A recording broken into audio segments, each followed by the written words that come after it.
ನಮಸ್ಕಾರ. ಭಾರತದ bowling ಬಿಗಿದಾಳಿಗೆ ತತ್ತರಿಸಿತು Windies. ವಿಶ್ವ ದಾಖಲೆ ನಿರ್ಮಿಸಿದರು ಜಸ್ಪ್ರೀತ್ ಬುಮ್ರಾ. ಟೀಂ ಇಂಡಿಯಾಗೆ ಐತಿಹಾಸಿಕ ಮೊತ್ತದ ಟಾರ್ಗೆಟ್. ಹಾಗಾದರೆ ಸುದ್ದಿಯ ಕಂಪ್ಲೀಟ್ ಮಾಹಿತಿ ಏನು ಎನ್ನುವುದನ್ನ ಈ ವಿಡಿಯೋದಲ್ಲಿ ತಿಳಿಸ್ಕೊಡ್ತಾ ಹೋಗ್ತೀನಿ, ಆದ್ದರಿಂದ ಕೊನೆವರೆಗೂ ನೋಡಿ. ಆದರೆ ಅದಕ್ಕಿಂತಲೂ ಮುನ್ನ ನೀವು ಕೂಡ ಟೀಂ ಇಂಡಿಯಾದ ಅಪ್ಪಟ ಅಭಿಮಾನಿಗಳಾಗಿದ್ರೆ ಈ ಕೂಡಲೇ ಈ ವಿಡಿಯೋಗೊಂದು ಲೈಕ್ ಮಾಡಿ ಮತ್ತು ನಮ್ಮ ಚಾನೆಲ್ಗೊಂದು ಸಬ್ಸ್ಕ್ರೈಬ್ ಮಾಡಿ. ಹೌದು, ಕಲ್ಕತ್ತಾದ ಇಡನ್ ಗಾರ್ಡನ್ಸ್ ಸ್ಟೇಡಿಯಂನಲ್ಲಿ ಭಾರತ ಹಾಗೂ ವೆಸ್ಟ್ ಇಂಡೀಸ್ ನಡುವೆ ಟಿ20 ವಿಶ್ವಕಪ್ನ ವರ್ಚುವಲ್ ನಾಕ್ಔಟ್ ಪಂದ್ಯ ನಡೀತಾ ಇದೆ. ಈ ಪಂದ್ಯದಲ್ಲಿ ಟಾಸ್ ಸೋತು ಮೊದಲು ಬ್ಯಾಟಿಂಗ್ ಮಾಡುತ್ತಿರುವ ವಿಂಡೀಸ್ ತಂಡ ಇದೀಗ ಆರಂಭಿಕ ಆಘಾತದ ನಡುವೆಯೂ ರೋಮನ್ ಪೋವೆಲ್ ಹಾಗೂ ಜೇಸನ್ ಹೋಲ್ಡರ್ ಆಡಿದ ಆಕ್ರಮಣಕಾರಿಯಾದ ಆಟದ ನೆರವಿನಿಂದಾಗಿ ಟೀಂ ಇಂಡಿಯಾಗೆ ಬಿಗ್ ಮೊತ್ತದ ಟಾರ್ಗೆಟ್ ಕೊಟ್ಟಿದೆ. ಇತ್ತ ಟೀಂ ಇಂಡಿಯಾ ತಂಡದ ಪರ ಮಿಂಚಿನ ಬೌಲಿಂಗ್ ದಾಳಿ ನಡೆಸಿದ ಜಸ್ಪ್ರೀತ್ ಬುಮ್ರಾ 2 ವಿಕೆಟ್ ಪಡೆದು ಮಿಂಚಿದ್ದಾರೆ. ಇದಕ್ಕೂ ಮುನ್ನ ಕಲ್ಕತ್ತಾದಲ್ಲಿ ಆರಂಭಗೊಂಡ ಈ ಪಂದ್ಯದಲ್ಲಿ ಟಾಸ್ ಗೆದ್ದ ಸೂರ್ಯಕುಮಾರ್ ಯಾದವ್ ಮೊದಲು ಬೌಲಿಂಗ್ ಆಯ್ದುಕೊಂಡರು. ಅದರಂತೆ ಇನ್ನಿಂಗ್ಸ್ ಆರಂಭಿಸಿದ ವಿಂಡೀಸ್ ಉತ್ತಮ ಆರಂಭ ಪಡೆದುಕೊಂಡಿತು. ಪವರ್ ಪ್ಲೇನಲ್ಲಿ ವಿಕೆಟೇ ಕಳೆದುಕೊಂಡಿರಲಿಲ್ಲ.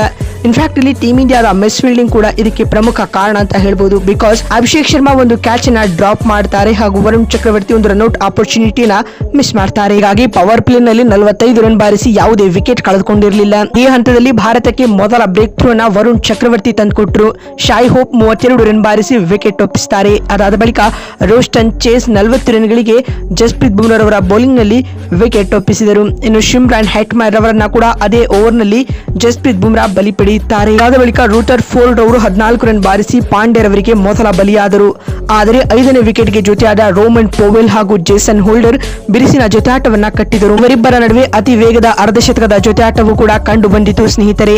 ಅದರಲ್ಲಿಯೂ 16ನೇ ಓವರ್ ಬೌಲಿಂಗ್ ಮಾಡಲು ಬಂದ ಹರ್ಷದೀಪ್ ಸಿಂಗ್ ಅವರಿಗೆ 24 ರನ್ ಬಾರಿಸಿ ಮೊಮೆಂಟಮ್ ಅನ್ನ ವಿಂಡೀಸ್ ತಂಡದ ಪರ ವಾಲಿಸಿದರು.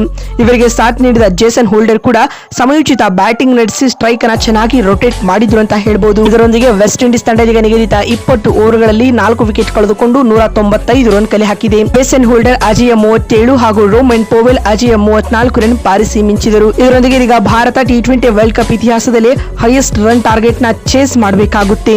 ಇನ್ನು ಟೀಂ ಇಂಡಿಯಾ ತಂಡದ ಪರ ಬೌಲಿಂಗ್ ನಲ್ಲಿ ಜಸ್ಪ್ರೀತ್ ಬುಮ್ರಾ 2, ಹಾರ್ದಿಕ್ ಪಾಂಡ್ಯ ಹಾಗೂ ವರುಣ್ ಚಕ್ರವರ್ತಿ ತಲಾ 1 ವಿಕೆಟ್ ಪಡೆದು ಮಿಂಚಿದ್ದಾರೆ. ಸ್ನೇಹಿತರೆ, ನಿಮಗೆ ಏನಿಸುತ್ತೆ? ಈ ಐತಿಹಾಸಿಕ ಮೊತ್ತದ ಟಾರ್ಗೆಟ್ ಅನ್ನ ಟೀಂ ಇಂಡಿಯಾ ಚೇಸ್ ಮಾಡಿ ಸೆಮಿಫೈನಲ್ಗೆ ಕ್ವಾಲಿಫೈ ಆಗುತ್ತಾ ಅಥವಾ ಇಲ್ಲವಾ ಎನ್ನುವುದನ್ನ ಎಸ್ ಅಥವಾ ನೋ ಎಂದು ಕಮೆಂಟ್ ಮಾಡುವ ಮೂಲಕ ತಪ್ಪದೆ ತಿಳಿಸಿ. ಮತ್ತು ಅದೇ ರೀತಿ ಟೀಂ ಇಂಡಿಯಾದ ಬೌಲಿಂಗ್ ಕುರಿತು ನಿಮಗಿರುವ ಅನಿಸಿಕೆಗಳನ್ನ ಕೂಡ ಕಾಮೆಂಟ್ ಮಾಡೋದನ್ನ ಮರಿಬೇಡಿ. ಮತ್ತೊಂದು ವಿಡಿಯೋದಲ್ಲಿ ಸಿಗ್ತೀನಿ. ನಮಸ್ಕಾರ, ಧನ್ಯವಾದಗಳು.